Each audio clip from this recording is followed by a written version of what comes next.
pessoal, estamos aqui na Avenida Paulista, aqui com a doutora Elizabeth também, e logo nós vamos ter a marcha para a família, a marcha da família, a marcha contra as drogas.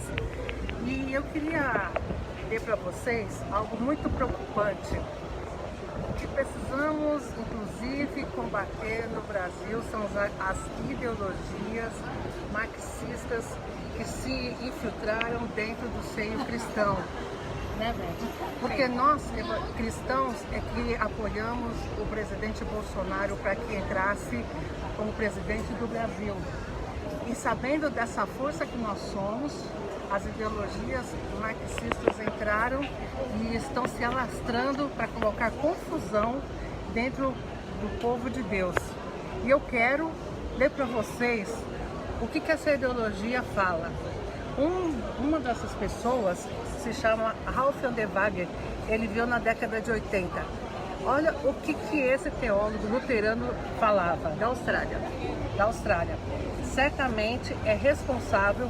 O que me impressionou ao conhecer e entender as pessoas que escolhem a pedofilia é que elas se deixam definir demais por outras pessoas. Essa é geralmente uma definição essencialmente negativa. Os pedófilos gastam muito tempo e energia defendendo sua escolha. Eu não acho que um pedófilo precise fazer isso. Os pedófilos podem afirmar com ousadia e coragem o que escolherem. Eles podem dizer que o que querem é encontrar a melhor maneira de amar. Eu também sou teólogo e, como teólogo, acredito que é a vontade de Deus que haja proximidade e intimidade. Unidade da carne entre as pessoas. Um pedófilo pode dizer: essa proximidade é possível para mim dentro das escolhas que fiz. Pedófilos são muito defensivos. Eles andam por aí dizendo: vocês estão dizendo que o que eu escolho é ruim, que não é bom? Você está me colocando na prisão? Está fazendo todas essas coisas terríveis comigo? Tenho que definir meu amor como sendo de alguma forma ou de outra forma ilícita. O que penso é que os pedófilos podem afirmar que a busca da intimidade do amor é o que eles escolhem. Com ousadia eles podem dizer: eu acredito que isso faz parte da vontade de Deus. Eles têm o direito de fazer essas afirmações por si mesma, como as escolhas pessoais. Agora, se eles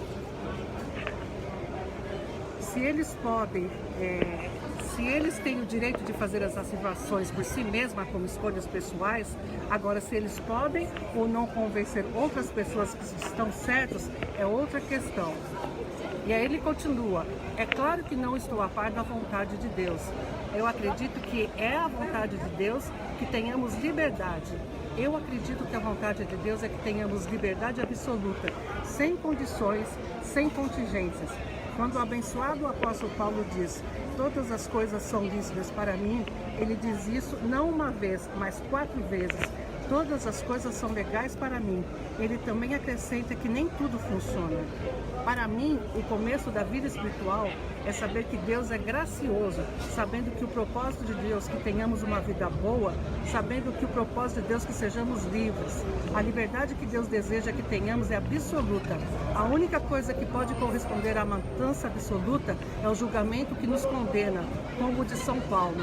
Você pecou e está aquém da glória de Deus. É o absoluto. Você é livre, é de toda acusação, nada, ninguém pode acusá-lo. A questão nunca é o que é certo ou errado. Essa é uma pergunta equivocada. Prestar atenção ao que é certo e errado é, penso eu, um objetivo penúltimo, porque a questão não é certa e errada, mas boa e má. Isso totalmente diferente. O certo e o errado tem a ver com o fato de você atingir ou não a marca, se um determinado comportamento corresponde a um determinado padrão. Se não, então está errado. O bem e o mal só prestam atenção aos resultados. Você nunca pode conhecer os resultados até que você já tenha agido. A espiritualidade que atende à questão do bem e do mal deve sempre ser corajosa, ousada, operando sempre com informações incompletas. Você nunca sabe, portanto.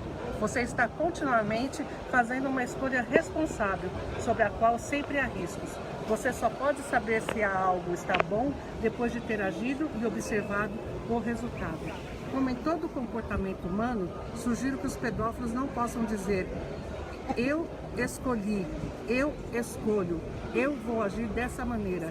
Eu acredito que o resultado será bom. Pagarei o preço por esse ato, qualquer que seja esse preço. O que você acha disso aí, doutora Elizabeth? Essa teologia, ela prega o universalismo da salvação.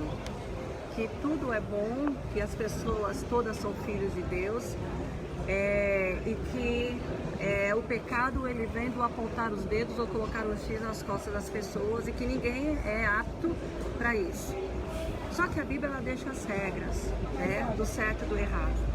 Nós vemos que, por exemplo, quando Josué ele conseguiu conquistar a Terra Prometida e ele conseguiu estabelecer o povo em Canaã, ele falou para o povo que eles têm que escolher a quem eles querem servir.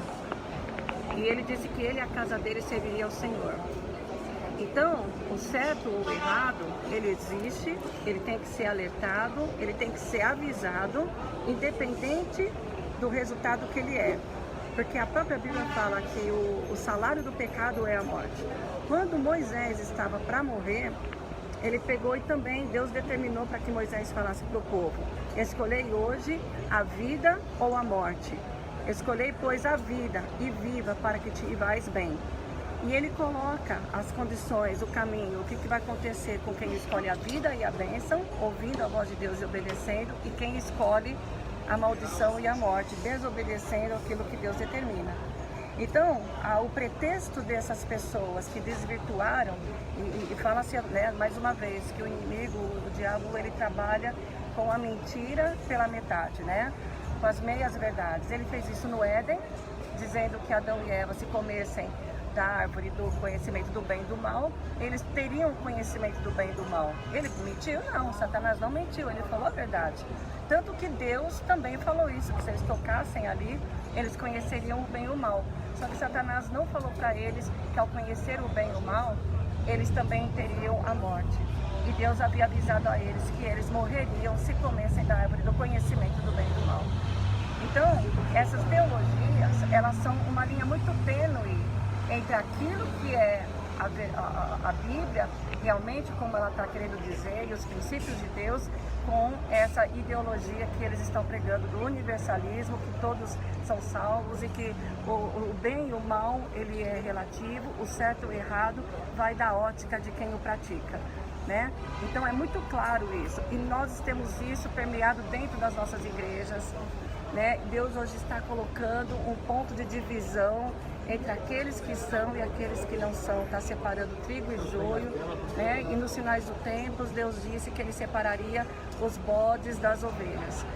Então nós só podemos saber quem é quem quando nós debruçarmos com a Bíblia e ler exatamente da forma como ela diz e obedecendo o que ela nos manda. Qual que é o nome dessa teologia? Teologia inclusiva, teologia da missão integral, teologia liberal, e aí vai, eles recebem rótulos com vários nomes, mas no Brasil predominantemente a teologia da igreja inclusiva, a teologia da missão integral, e assim por diante. E para nós, família Alonso, está sendo uma militância muito singular, porque quando aconteceu esse tipo de assunto dentro da nossa casa, por nós sermos cristãos conservadores e conhecermos muito bem a palavra, foi possível nós detectarmos que a lei da alienação parental, ela tinha esse viés ideológico e diga-se de passagem, Beth, que as pessoas que criaram essas falácias foram teólogos que sentaram nos bancos de igreja e deturparam a teologia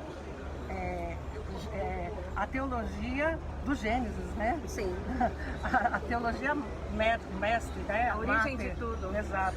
Então, o que para nós temos assim a capacidade, a autoridade de falarmos ponto por ponto os erros dessas leis, porque saiu dentro das nossas igrejas, diferente de todos os outros que militam, diferente das ONGs feministas, dependente dos políticos que são ascéticos, Nós temos autoridade, porque são teólogos.